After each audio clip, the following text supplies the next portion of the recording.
Afternoon everyone, I'm Katie and these are my leaf diaries. I'm making a very quick video to try and answer a question from one of my subscribers on YouTube. His question was, what type of humidor would I recommend? And I understood the question to be related to not just the brand but also the type of humidor. So it's highly individual as everything else in the cigar lifestyle.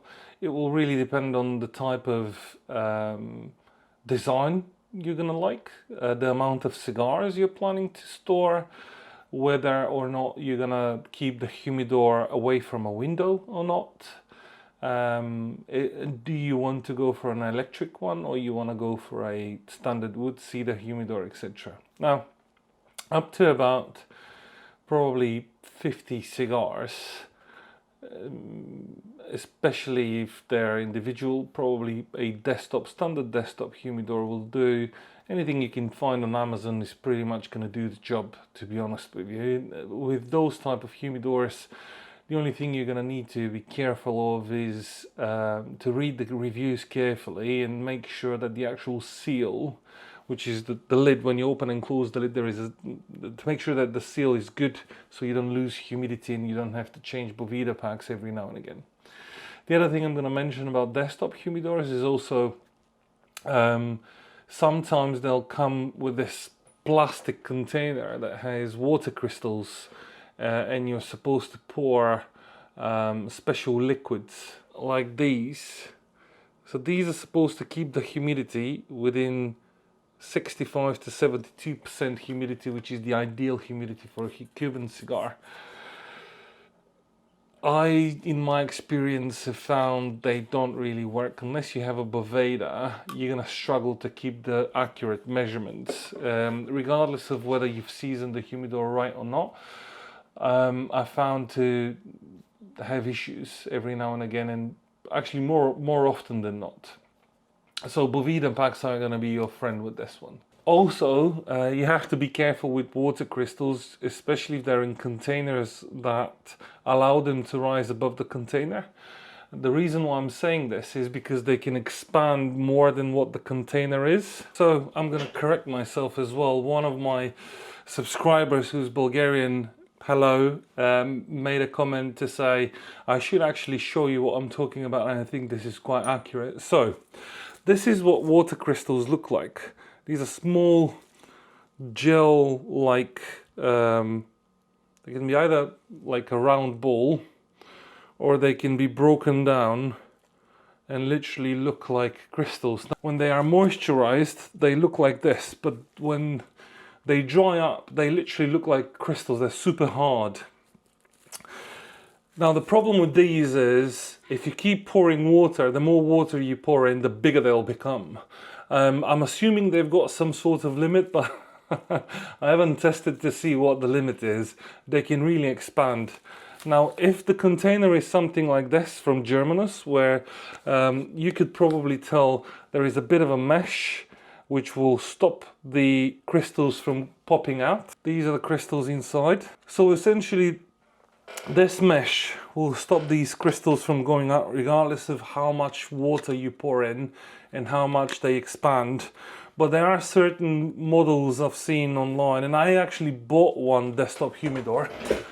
I'll show you a picture here or here from Amazon when I was a bit of a rookie. So I put in a bit too much of this solution, and what happened was the crystal expanded, and because I only had single Cubans inside, no cellophane to protect the cigars. I know what the New World guys are gonna say. Oh, you keep saying take the cigars out of the cellophane. Well, yeah, I do take my cigars out of the cellophane, but those cigars that had no cellophane, and basically these water crystals rose a bit too high and got stuck to some of the cigars, so I lost some cigars there.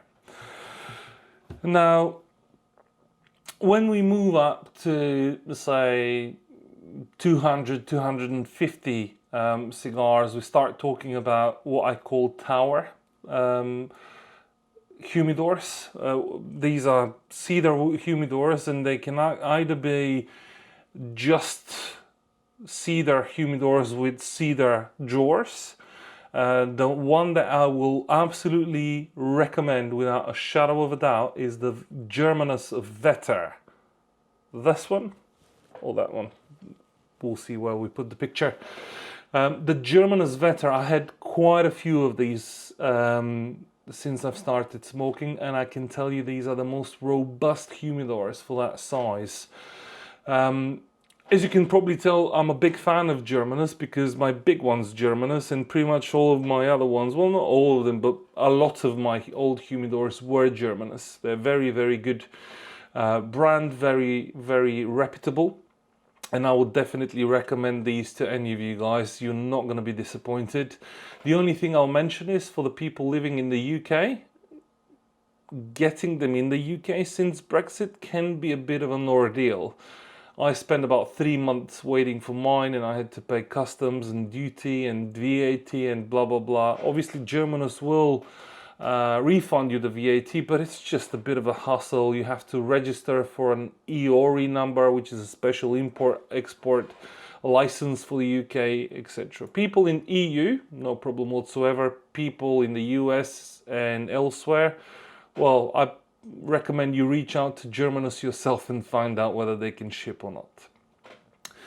From that point onwards, I've spoken about electric humidors. I'm not going to touch this again. In terms of subject wise, you can decide whether to go forward with it or not. Upwards of that, we're starting to talk about 1,000, 2,000 cigar range. Well, when you get to that level of collection, the cost of the cigars will outweigh your concerns with regards to how much you're going to spend on a humidor to keep your collection. What I mean by that is, I'm not saying that you're going to suddenly become extremely rich if you've got 2,000 cigar collection. What I am saying is, it's best to invest in a bigger one so you don't have to keep upgrading, number one. And number two, if you've spent the amount of money that I know you need to spend to get to that point, you wouldn't want to risk or jeopardize your collection for anything. So the price of the humidor, although the humidors can be quite expensive, mine was about 1,800 euros, I think, with shipment and all the rest of it, probably about 1,900 euros. Just over 2,000 euros with all the rest of the expenses around duty and stuff like that. It sounds like a lot of money, but when you calculate how much money you're going to put inside it, I think you're going to reach the same conclusion I did. You better invest to get the protection that you would want to have for your cigars. This is basically, I'm probably not answering the specific question that Portuguese Cigars is the name of the subscriber asked, in terms of, I'm probably not telling you exactly which one I would recommend, but what I can tell you is anything between 250 and upwards of 1,000 cigars, Germanus. For me personally, I could not recommend a better brand. They're very, very good. Philip, who's the owner, is very, very good. He was extremely patient with me. I was very impatient to get the humidor, especially in the last month. I just was losing patience and I was emailing him probably every other day. Bless him. Thank you, Philip, if you're watching this, for all your patience. So yeah, that's pretty much it. I'll try and put some pictures as I'm talking throughout the video to show you the humidors that I'm talking about, and also probably a few to recommend. Well, not so much recommend. It's more, when it comes to desktop humidors, it's more about decisions like, for example, do you want to be able to see your cigars or not? If not, that's probably better, so you don't have a glass top. Number one, you don't need to worry about direct sunshine. Number two, it's all wood, so it's all going to get really well seasoned and it's going to keep your cigars better. Germans also make a lot of glass humidors. Like, they've got one of these towers of the 250 cigars, which is 4 sides of glass. I had one. I'm sorry to say I didn't like it because I wanted to see my cigars. The problem was that the position in the room for the humidor, the only place I wanted it to be, was next to a window. So that was a massive problem for me. I was really anxious about the fact that I have to keep the curtains off, sorry, the blinds down to make sure that the sun doesn't bake my cigars and all the rest of it. But at the same time, I wanted to look at them. So there you go. If you're putting the humidor somewhere where there's no direct sunshine, definitely get a glass one. Having the ability to look into your cigars on a daily basis is just something else. So yeah, that's it from me. I hope I answered the question, although it was quite a long-winded answer. Do let me know if you've got any other questions. Don't forget to like, share, subscribe and all that good stuff. And I'll catch you in the next one.